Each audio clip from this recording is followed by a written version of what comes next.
Assalamualaikum warahmatullahi wabarakatuh. Baiklah, saya dari kelompok pemakalah, yaitu dari kelompok 6, di mana dari kelompok kami terdiri dari dua orang, yaitu pertama dari Pepria Rosanti dengan NIM 2130304013, dan saya sendiri Elmi Sabariah Nasution dengan NIM 2130304011. Baik, di video ini saya akan sedikit menjelaskan tentang pemakalah kami, isi pemakalah kami, yaitu dengan judul yang kami bahas yaitu seleksi bahan pustaka. Baik, di sini saya akan membahas pertama dari pengertian seleksi. Pengertian seleksi, di mana kita ketahui bahwa seleksi itu adalah kegiatan mengidentifikasi bahan pustaka yang bertujuan untuk menambah koleksi yang telah ada di perpustakaan, di mana ada juga yang dibahas di sini tentang macam-macam alat seleksi. Di sini berbagai macam alat seleksi digunakan untuk di perpustakaan, dan ini berasal dari internal maupun dari eksternal. Jadi di sini kami akan membahas beberapa tentang alat-alat macam-macam alat seleksi. Baik, yang pertama silabus mata kuliah. Silabus adalah rencana pembelajaran pada suatu kelompok mata pelajaran atau tema yang tertentu yang mencakup standar kompetensi.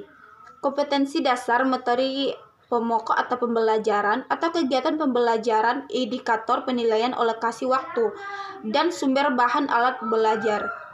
Dan yang kedua, katalog penerbit atau berita buku. Di sini kami membahas tentang pengertian katalog, di mana katalog itu adalah daftar pustaka yang diterbitkan oleh penerbit, perusahaan rekaman, atau agen disertai harga yang diledarkan kepada masyarakat, terutama ke perpustakaan maupun lembaga pendidikan. Dan ketiga yaitu adalah bibliografi.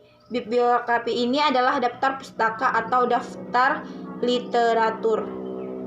Baik, yang keempat yaitu tinjauan dari resensi buku. Resensi buku ini adalah uraian pembicaraan atau penilaian terhadap suatu karya yang menyangkut bentuk fisik maupun isinya. Di resensi ini pernah dimaksudkan untuk memberikan informasi objektif tentang suatu karya maupun karya lain, terutama karya yang baru terbit. Next, nomor 5 yaitu iklan dan selebaran terbitan baru. Iklan adalah, di sini ada pengertian iklan, yaitu pesan atau berita yang bertujuan untuk memberitahukan kepada masyarakat luas dan halayak ramai tentang produk dan atau jasa yang dimiliki oleh perusahaan dan siap untuk dipindahkan dengan hak kepemilikannya melalui proses jual beli. Next, 6 box in print. Ini suatu terbitan yang berisi daftar monografi. 7 pangkalan data. Ini merupakan informasi yang disimpan dalam berkas komputer dan dapat diakses dari terminal lain meskipun berjarak jauh. Yang nomor 8 itu situs web. Ini merupakan suatu halaman web yang saling berhubungan yang umumnya berada pada peladen yang sama, berisikan kumpulan informasi yang disediakan secara perorangan. Yang nomor 9 itu adalah katalog penerbit. Ini daftar pustaka yang diterbitkan oleh penerbit, perusahaan rekaman, atau agen disertai harga yang diedarkan kepada masyarakat, terutama ke perpustakaan maupun ke lembaga pendidikan. Next, saya akan menjelaskan tentang kriteria seleksi, di mana kita tahu sendiri bahwa perpustakaan itu mempunyai kriteria tertentu seleksi yang berbeda-beda sesuai kebutuhan informasi dari masing-masing perpustakaan.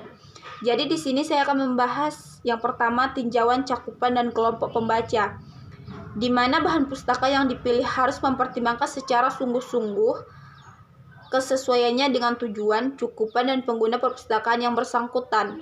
2. Tingkatan koleksi, di mana tingkatan ini salah satu faktor utama untuk menentukan koleksi tertentu, di mana yang A itu karya dalam bentuk ringkasan, B karya ringan dan populer, C karya populer yang serius, D karya elementer, E karya standar, F karya yang tingkat ilmiahnya lebih tinggi. 3. Otoritas dan kredibilitas pengarang. Otoritas pengarang harus ditentukan dengan cermat, dan pengarang bukan pagar yang dikenal dalam bidangnya. Mengetahui bahwa pengarang adalah seorang pakar yang diakui otoritas kredibilitasnya di bidang yang bersangkutan, tentu bukunya akan dipilih setelah memenuhi kriteria tujuan, cukupan, dan kelompok pembaca. Next, saya akan lanjut di nomor 4, yaitu tentang harga. Di harga ini bisa diketahui lewat bibliografi, namun untuk mengetahui nilai, sebuah buku hanya dapat dinilai lewat buku itu sendiri. Yang nomor 5, kemutakhiran. Data tentang tanggal penerbitan bahan pustaka tetap perlu diverifikasi. Ya, nomor 6 itu merupakan penyajian fisik buku. Ini bisa mempengaruhi keputusan seleksi. Buku hendaknya yang harus rapi, bersih gitu, dan mudah dibaca. Nomor 7, struktur dan metode penyajian. Ini pustakawan dengan latar belakang subjek tertentu biasanya dapat memperoleh gambaran tentang struktur buku melalui daftar isi. Ya, nomor 8 yaitu indeks dan bibliografi. Ini sebuah buku dapat diketahui melalui entry dalam bibliografi nasional, akan tetapi kualitas bibliografi dan indeks dapat ditentukan secara tepat jika langsung diperiksa dan dilihat pada buku itu sendiri. Next, saya akan membahas tentang petugas seleksi. Di sini ada beberapa menurut ahli bahwa petugas seleksi harus memenuhi kecakapan. Yang pertama itu menurut Sulisto Basuki. Di sini ada 6. Mulai dari memahami sarana bibliografi yang tersedia, mengetahui latar belakang para pengguna perpustakaan, memahami apa yang dibutuhkan pengguna, mencerminkan sikap netral, mengetahui secara lebih mendalami koleksi perpustakaan, menguasai teknik membaca atau menganalisis bacaan dengan baik. Jadi di sini juga ada beberapa lagi menurut Evan dalam Yubi itu, mulai dari memahami secara sungguh-sungguh tentang kegiatan yang dikerjakan dan sampai mengikuti perkembangan yang telah terjadi, khususnya dengan banyak membaca. Di sini ada 10 memahami selektor yang baik harus memenuhi tentang kriterianya. Next, saya akan membahas tentang prosedur seleksi. Di sini ada 8 prosedur kerja. Mulai pertama, pemasok mengirimkan surat permohonan menawarkan buku direktur perpustakaan. Direktur perpustakaan mendisposisi surat permohonan penawaran buku. Kepala Divisi Pengadaan, Kepala Divisi Pengadaan Administrasi Umum dan Keuangan dibantu staf. Kepala Divisi Pengadaan Administrasi Umum dan Keuangan dibantu staf. Kepala Divisi Pengadaan Administrasi Umum dan Keuangan dibantu staf.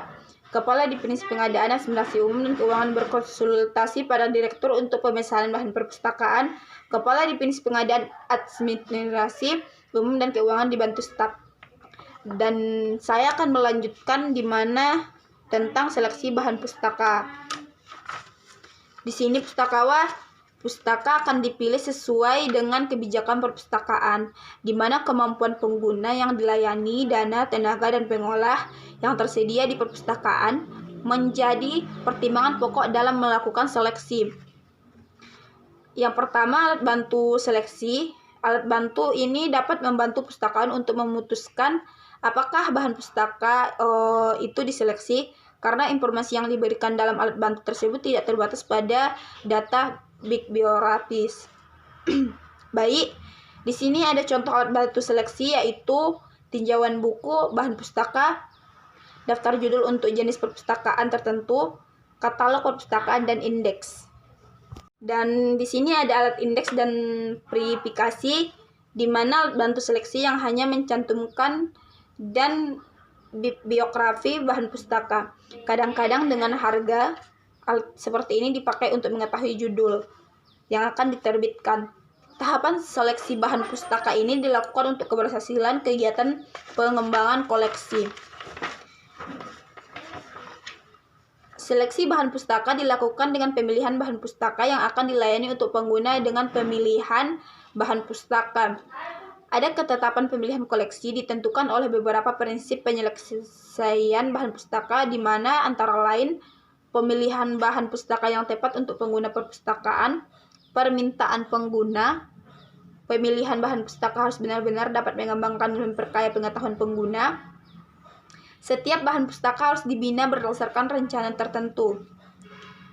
Selain alat bantu yang disebut di dalam kutipan yang tadi saya baca, di sini juga alat bantu lain yang juga dapat dijadikan acuan dalam seleksi, di mana tentang brosur, buku dari penerbitan, resensi buku, dan majalah.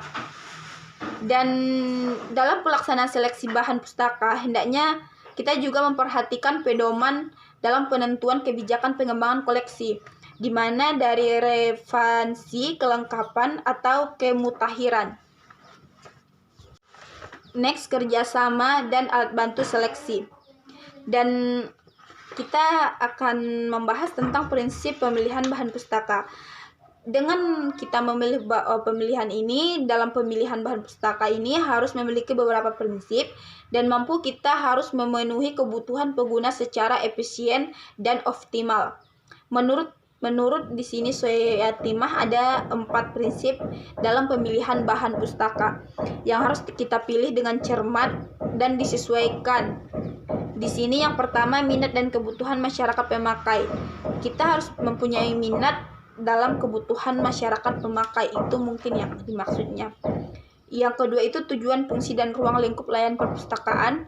3, kemajuan pengetahuan dan kekayaan jika dalam arti yang positif. Dan keempat itu pustaka yang memenuhi kualitas persyaratan.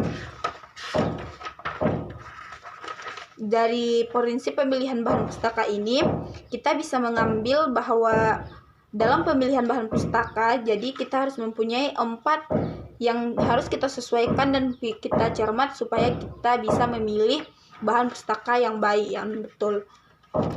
Baik, saya rasa cukup sekian pembacaan dan sedikit keterangan yang kami jelaskan dari kerja kelompok kami, yaitu dari kelompok 6.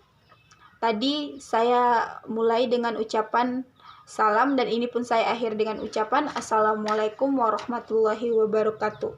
Sekian dan terima kasih. 알고도 빠진 함정인가 봐 나도